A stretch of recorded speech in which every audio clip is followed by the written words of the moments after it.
നമസ്കാരം. പ്രവാസികളുടെ കോടികളാണ് നമ്മുടെ നാട്ടിലെത്തുന്നത്. നമ്മുടെ സമ്പദ് വ്യവസ്ഥയെ താങ്ങി നിർത്തുന്നതിൽ പ്രവാസികളുടെ പങ്ക് വളരെ വലുതാണ്. ഈ അടുത്തിടെയായി ബാങ്കുകൾ പ്രവാസികളെ നോട്ടമിട്ടിരിക്കുകയാണ്.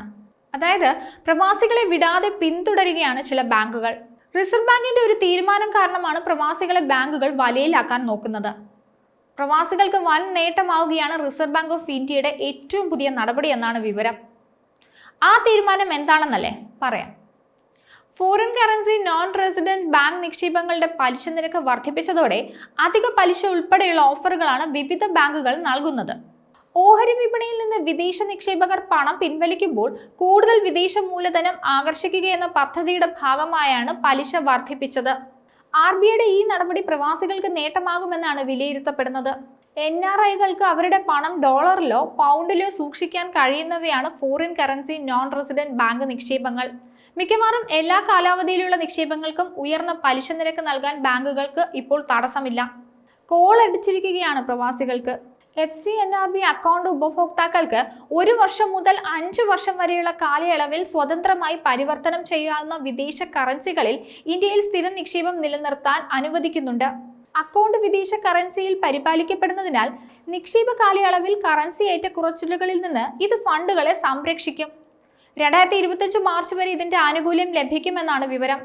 രൂപയുടെ മൂല്യം ഇടിയുന്ന പശ്ചാത്തലത്തിൽ രാജ്യത്തേക്കുള്ള വിദേശ കറൻസികളുടെ നിക്ഷേപം കൂടുതൽ ആകർഷണമാക്കാൻ ലക്ഷ്യമിട്ടാണ് RBIയുടെ ഈ നടപടി. ഇന്ത്യയിലെ ബാങ്കുകളിൽ വിദേശ കറൻസിയിൽ പ്രവാസികൾക്ക് നിക്ഷേപം നടത്താൻ സൗകര്യം ഒരുക്കുക ഒരു നിക്ഷേപ പദ്ധതിയാണിത്. 1 വർഷം മുതൽ 3 വർഷം വരെ കാലാവധിയുള്ള പുതിയ foreign currency non resident bank deposit എടുക്കുന്ന NRIകൾക്ക് കൂടുതൽ വരുമാനം ലഭിക്കത്തക്ക വിധമാണ് പലിശ നിരക്ക് ഉയർത്തുന്നത്. വിദേശത്ത് നിന്ന് കേരളത്തിലേക്ക് കഴിഞ്ഞ വർഷം ആകെ എത്തിയത് 2,16,893 കോടി രൂപയാണ്. കോവിഡിന് ശേഷം സംസ്ഥാനത്തേക്ക് വിദേശത്ത് നിന്ന് എത്തുന്ന പണത്തിൽ ഗണ്യമായ വർധനവുണ്ടായിട്ടുണ്ട്.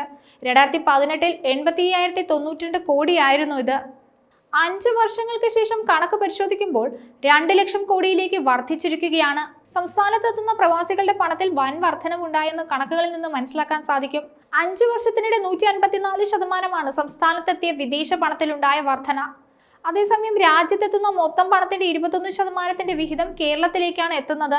അമേരിക്കൻ ഡോളറിനെതിരെ രൂപയുടെ മൂല്യം റെക്കോർഡ് ഇടിവ് നേരിട്ടതോടെ പ്രവാസി നിക്ഷേപം ആകർഷിക്കാൻ ബാങ്കുകൾ തമ്മിലുള്ള മത്സരം മുറുകുന്നുണ്ട്. വിദേശ മലയാളികൾക്ക് മികച്ച നിക്ഷേപ സ്കീമുകൾ പ്രഖ്യാപിച്ച് വാണിജ്യ ബാങ്കുകൾ സംസ്ഥാനത്ത് നിന്ന് പരമാവധി ബിസിനസ് നേടാൻ ശ്രമം തുടങ്ങിയിട്ടുണ്ട്. ഗൾഫ്, യൂറോപ്പ്, USA എന്നിവിടങ്ങളിൽ നിന്നും വലിയ നിക്ഷേപങ്ങൾ ആകർഷിക്കാൻ പുതിയ വിപണന തന്ത്രങ്ങൾ ആവിഷ്കരിക്കുകയാണ് ബാങ്കുകൾ നിലവിൽ. ഗൾഫ് മണി അത്ര നിസ്സാരമായി കാണാൻ സാധിക്കില്ല. മറ്റൊരു വീഡിയോയുമായി വീണ്ടും കാണാം. ന്യൂസ് ഡെസ്ക്, ഈനാട് മലയാളം.